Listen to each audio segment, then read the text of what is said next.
let's go over some of the different types of stereoisomers that you'll probably encounter, and along the way we may face some challenges, but we'll go over those challenges and you'll probably get a better grasp of this whole stereochemistry business. So let's say we have these two compounds here and we want to figure out if they are stereoisomers and what kind of stereoisomers they are. So let's look for the center. So we have this center over here and we want to figure out if this is a chiral center. So a chiral center needs to be attached to 4 different things. But notice how we have a methyl group here and a methyl group here, and we have the same business going on over here. So they cannot be a chiral center. They are not chiral. These centers are not chiral because they are not connected to 4 different things. So since they are not chiral, they cannot be stereoisomers, but we can give them another name. They can be called identical compounds. And they are identical. You can kind of check yourself if they are identical because you could kind of spin this over this bond. So this would be over here, this would be over here, and then this would become planar. And then I'll just draw it quickly over here. You would get something like this chlorine, and this would be a methyl group. And notice how this looks a lot like this. In fact, it is the same thing. So yes, they would be called identical. Let's move on to the next problem over here. Looks like we got this business over here. So first we got to figure out if they are chiral or not, and obviously they are. We have this ethyl group, this methyl group, this chlorine, and this OH group, and we have the same thing going on over here. So first we want to assign priority. So chlorine would get 1 because it has the highest atomic number. Next would be oxygen, and then since these two are carbons, we have to go to the next thing it's bonded to. This next thing it's bonded to is bonded to 2 hydrogens and a carbon, and this one is only bonded to 3 hydrogens. Therefore, this one would be 4, and this one would be 3. So let's do the same thing over here. So we're at this point where we numbered everything, but another way we can visualize it is if we look at it through the Newman projection. So the Newman projection, all it is we're looking at the compound through here. So we're looking through this. So our eyeball should be looking through that. So our eye, I don't know how to draw an eyeball because I'm not artistic, as you can see by my drawings. So therefore it will be represented by I. So we're looking through this carbon over here, and through this carbon we're looking through this bond, and then through this carbon. So it would look a lot like, let's see if my drawing skills are up to par. Let me use this orange color. Drawing skills are up to par. Let me try to draw it in the same configuration over here. So we have something like whoa, that's messy. That's the same configuration like this, something like this. Let me draw this out more. So we have something like this. So this is an ethyl group. So this would be E, remember it's planar, E, ethyl, ET for ethyl. And then if we go to the right, from this ethyl group, if we go to the right, we'll encounter this OH group. OH group. And then if we look at this chlorine over here, from this ethyl group, it would be to the left of the ethyl group. To the left of the ethyl group. So it would be chlorine. But what about this methyl group? Well, this methyl group is pointed, remember that we want the methyl group pointed away from us. And since it is pointed away from us, we don't have to worry about it at all. So we went from this is called the sawhorse projection. We went from the sawhorse projection to the Newman projection. So let me label my numbers over here. We had 1, 2, 3. We had this going on. So from this would be called, what would this be called? Well, obviously it would be called R. So this one would be R. Let me write that better. R. And let's look at this one. Let's look at this one. Let me label this. Let me label these. This would be A. This would be A, and this would be B. So let's draw B. So we have the same deal going on over here. We have this going on. And remember that we have an ethyl group here, ET.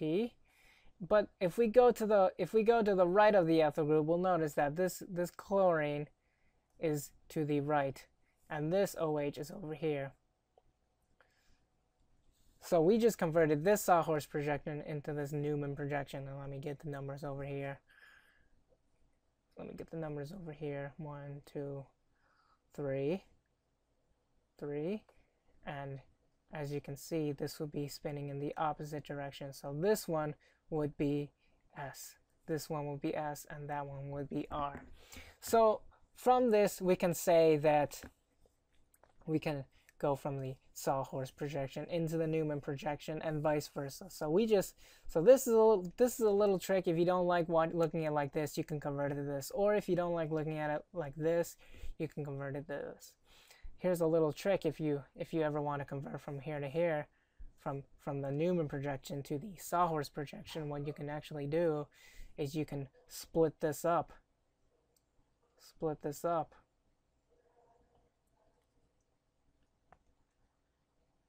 You can split this up. So anything that would be in this section over here would be planar. Anything that would be over here would be dashed, and everything over here would be wedged. And remember, over here we have the ethyl group is planar. Remember, ethyl group is planar over here, and this chlorine would be dashed, and this one would be wedged, and we got it over here. So everything looks nice. So therefore, this will be R, and this will be S. So if we have a pair of stereoisomers, and if each of the stereocenters have changed, if all of the stereocenters have changed, in this case we only have one stereocenter to look at, if all of the stereocenters within the compound have changed, so this one was R and it changed to S, if all of them changed, they will be called enantiomers. They would be called enantiomers. So to be enantiomers, all of the stereocenters have to change. So since we only had one, this one would change from R to S. Now let's look at the cyclohexane. So to start off, we should start assigning numbers. So this chlorine, let's look at the stereocenter for now. This chlorine would get 1, and now we have to look at this one, and also remember there's a hidden hydrogen. But since it's the lowest priority, and it's already pointed towards the back, we don't have to worry about it at all. So this chlorine is 1, and then we have to look at this carbon and this carbon, but they're the same. So we look at this carbon and this carbon, but they're still the same. So now we look at whatever is connected to this one. So this oxygen over here, there's a chlorine and there's a hydrogen. This carbon is attached to this carbon and 2 hydrogens, but since this carbon is attached to this oxygen, it would get the next priority, so therefore it would get the number 2. And also obviously this one would get 3. Now let's move on to this one. The highest priority would be the oxygen. When you're looking at this carbon, this oxygen. And remember, there's also a hidden hydrogen over here. So this oxygen would get 1, and then we get to the next one, and we go to this one, they're the same. Go to the next one, this one, and this one, they're the same. So we look at whatever's connected to this and this. This is connected to a chlorine, a carbon, and a hydrogen. This is connected to 2 hydrogens and a carbon. So this one would get 2. And this one would get 3. So let's start assigning it. This one would obviously be, remember that we want the lowest priority towards the back. Since it already is, this would be 1, 2, 3. It would be going to the right, so it would be right. It would be right. So let's look at this one. But wait, our lowest priority atom is not pointed towards the back. Remember that. Since this is dashed, this hydrogen, which is not drawn, but I'm drawing it now, is pointed towards us. So when we have this situation, the trick we could use is we can assign it what it originally is. So it would be 1, 2, 3. It would be counted counterclockwise, so it would be to the left. So originally it would be S, but since it is the opposite of what we want, so this hydrogen is pointed towards us, since it is the opposite of what we want, it would still be R, because we'll just reverse it since it was originally R, but the orientation is opposite. We'll just say that the opposite of S is R. So now we have to do the same thing over here, but since we already named everything, this will be 1, this would be 2, and this one would be 3. And since the lowest priority is pointed backwards, it would be 1, 2, 3. This would be S. It would be S. And then the next one, this one would be 1, this one would be 2, and this one would be 3. This one would be R, but since, remember that this hydrogen is over here, this hydrogen is over here, and it's pointed towards us, and we want it towards the back. So since this was originally R, we could just reverse it into S. So look at this. Both our stereocenters have changed from R to S. And since they both changed, they are both enantiomers. Now, if you want to solve this by visually looking at it, you can do that exactly by spinning this, and then if you get this over here,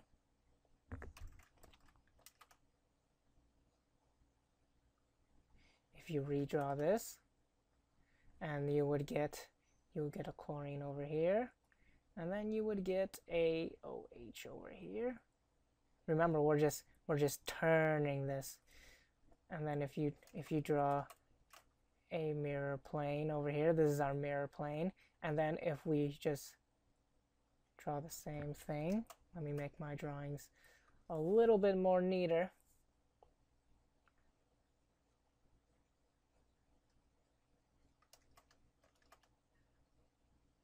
A little bit, okay, that's good enough. So you have this OH here. Remember, I'm just copying this over here. Chlorine. If we just draw the mirror image of this and reflect it over this plane, you would get the mirror image of it. And if these two mirror images are non-superimposable, they are enantiomers.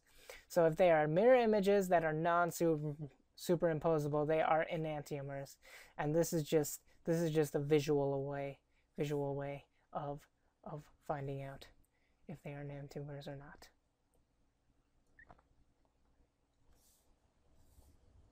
So let's say we're given this final one. This will be the last problem. I know this video is getting quite long, so I'll try to zoom through this one. So we have these two, and we want to find out what kind of stereoisomer they are. So let's start naming stuff. Let's start numbering stuff. So this will be 1. We're looking at this stereocenter over here, so this one will be 1 because of the oxygen. And these two carbons are the same, so we have to look at what it's connected to. So this one's connected to an oxygen and 2 hydrogens. This one's connected to an oxygen, a carbon, and a hydrogen. So this one would get 2.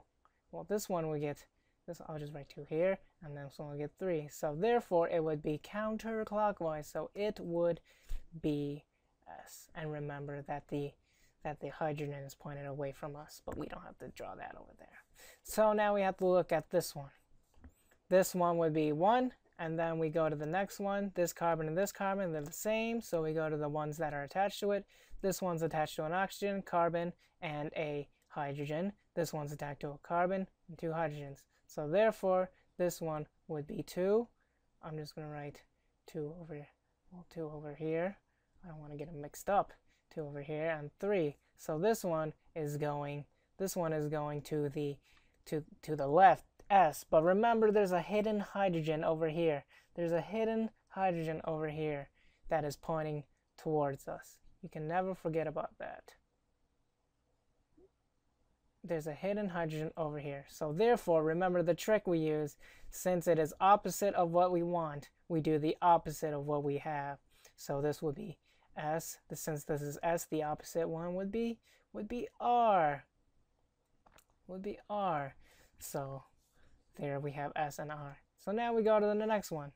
And since we already did everything, this one will be 1, this one will be 2, and this one would be 3. So this one would be S. But this one looked like a change. So let's redo this one. This one will be 1, this one would be 3, and this one would be 2. But notice how this OH group is now pointed towards us. In this one, it was pointed away from us. So now we go 1, 2, 3. It's going to the left. And since it's not the opposite of what we want, remember there's a hidden hydrogen here. But since this hydrogen, I'll draw that hydrogen in there. Since this hydrogen is already pointed away from us, we don't have to do the opposite maneuver. We could just write whatever it is. And since this is S, well, since it's going left, it's S. So look at this. We went from SR to SS. That means in this case, only one stereocenter changed and not all the stereocenters. So remember what we said, if all the stereocenters change, it would be an enantiomer. But if not all of them, but some of the stereocenters change, they would be called diastereomers. Diastereomers.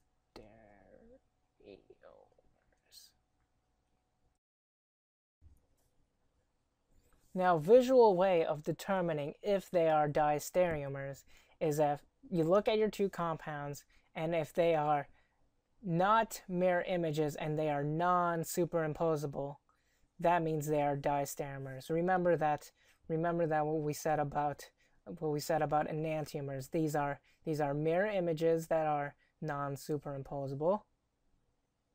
But these two here, well, first of all, you can't make the mirror image of it because that's what the definition of a diastereomer is. If these two compounds are not mirror images and non-superimposable, they are indeed diastereomers.